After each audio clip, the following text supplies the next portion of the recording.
Hello and welcome to vital mathematics. आज भी मैंने तुम्हें ट्वेल्थ का पीवाईक्यू का ये पीवाईक्यू 2024 का क्वेश्चन दिया था, जो कि चैप्टर नंबर 5 का है। डिफरेंशिएशन का ये चैप्टर है। ठीक है, करते हैं जरा वन बाय वन। देखो, हमारे पास देके रखा हो कि if x equals to e to the power cos 3t and y equals to e to the power sin 3t, तो मुझे इस बात को प्रूफ करना है कि जब मैं dy अपॉन में dx निकालूंगा तो ये आएगा minus y log x upon में x लॉग y। अब यहाँ पे समझने वाली बात ये है कि ये x एंड y हमारे पास अलग अलग दे के रखा हो, इसको हम बोलते हैं पैरामेट्रिक फॉर्म। ठीक है, और इसका जो वेरिएबल दे के रखा हो ये t दे के रखा हो।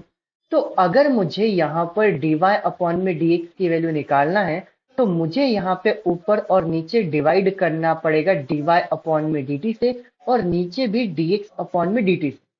एंड इन दोनों की वैल्यू में अलग अलग निकालूंगा एंड इस इक्वेशन के अंदर पुट कर दूंगा। तो सबसे पहले y की वैल्यू हमारे पास क्या दे के रखा हो, तो ये दे के रखा हो e to the power sine 3t। ठीक है, अब यहाँ पे ध्यान से देखो, अगर ये e के पावर में दे के रखा हुआ है तो एक तो मैं डायरेक्ट भी कर सकता हूँ या फिर मैं दोनों साइड लॉग लगा के भी कर सकता हूँ।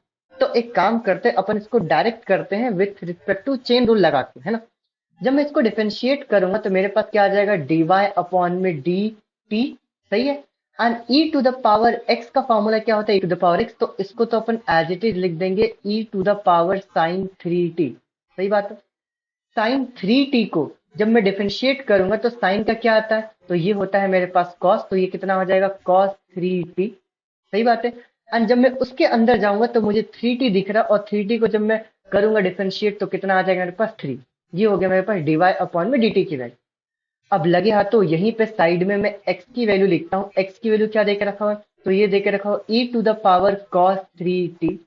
जब मैं इसको डिफरेंशिएट करूंगा तो मेरे पास dx अपॉन में dt की वैल्यू क्या आ जाएगा, ये आ जाएगा e टू द पावर, जरा मुझे बताओ, cos 3t ही हो जाएगा। सही बात है। एंड cos 3t को जब मैं cos को डिफरेंशिएट करने जाऊंगा तो क्या यहाँ पर मेरे पास मल्टीप्लाई बाय cos का क्या हो जाएगा, ये हो जाएगा माइनस साइन 3t। सही बात है। और जब मैं इसको सॉल्व करूंगा 3t को तो ये क्या हो जाएगा, मल्टीप्लाई बाय 3। समझ में आया। जब मैं यहाँ पर dy अपॉन में dx की वैल्यू निकालूंगा तो मेरे पास dy अपॉन में dx की वैल्यू क्या होगा, तो ये हो गया फर्स्ट इक्वेशन, ये हो गया मेरे पास सेकंड इक्वेशन। इन दोनों की वैल्यू को उठा के पुट करता हूँ तो मेरे पास ऊपर क्या आ जाएगा, देखो, तो फर्स्ट वाली वैल्यू पुट करूंगा तो ये हो गया मेरे पास 3 इंटू में cos 3t, और फिर क्या आ गया, ये हो गया मेरे पास e to the power sine 3t। सही बात है।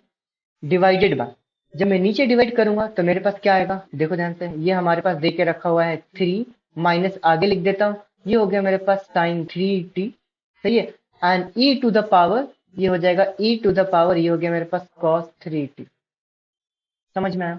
ठीक है, अब आगे बढ़ते हैं। तो यहाँ पर e to the power sine 3t की वैल्यू, यहाँ पर e to the power sine 3t की वैल्यू, क्या मैं y लिख सकता हूँ, और नीचे क्या इसकी जगह दिख रहा है, ये इसकी जगह में लिख रहा हूँ y, और इसकी जगह मेरे पास क्या आ जाएगा x। यहाँ पे 3 से 3 कैंसिल हो जाएगा, और माइनस मेरे पास इधर एडजस्ट हो गया।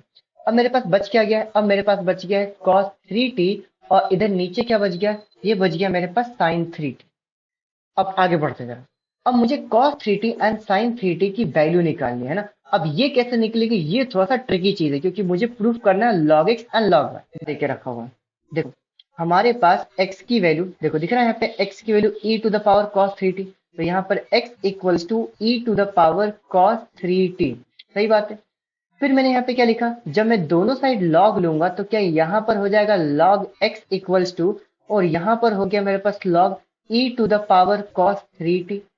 अब यहाँ पे log e to the power x जब देके रखा हो तो जब मैं इसको आगे लूंगा तो मेरे पास क्या आ जाएगा, log x इक्वल्स टू, ये हो गया मेरे पास cos 3t, एंड ये हो गया मेरे पास log e। जब बेस यहाँ पर कुछ भी नहीं रहता है तो log e, तो यहाँ पर बेस ऑटोमेटिक e हो जाता है, और इसकी वैल्यू होती है हमारे पास 1।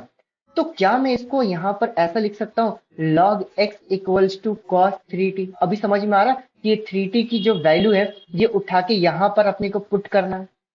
देन एंड हमारे पास y की वैल्यू क्या देके रखा, तो y की वैल्यू देके रखा e to the power sine 3t। सही है। देखो, y की value e to the power sine 3t। वैसे ही जब मैं दोनों साइड log लूंगा तो मेरे पास log y इक्वल्स टू, यहां पर हो गया मेरे पास log e to the power sine 3t, and sine 3t को जब मैं आगे लेके आऊंगा तो मेरे पास क्या आ जाएगा, log y equals to sine 3t, and फिर इधर क्या आ गया मेरे पास, log e। सही बात है। एंड log e की वैल्यू जब कुछ बेस नहीं रहती तो हमारे पास क्या रहता है, 1। तो क्या मैं इसको ऐसे लिख सकता हूं, log y इक्वल्स टू, ये बेस ही हो गया तो कितना आ गया मेरे पास वैल्यू 1, तो इधर कितना आ गया मेरे पास, ये हो गया मेरे पास साइन 3t। समझ में आया।